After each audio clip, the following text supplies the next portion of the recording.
Cultura para mí es manifestación y reflejo de inteligencia del pueblo y la comunidad donde está establecida.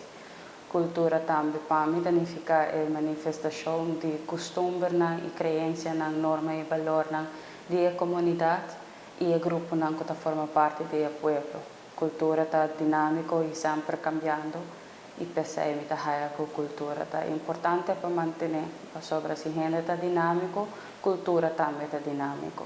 E se nós queremos manter a manifestação de nossa norma, valor, na crença, nós temos que promover também a manifestação em forma de cultura.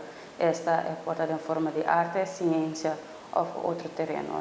Meta apoiar a cultura para sobre se nós como membro da comunidade, por ajudar nos próximos que têm talento escondido e dar coragem para querer ter o mesmo talento e habilidade e expressar essa em comunidade, nos pode inspirar nossa comunidade para unir mais com o outro.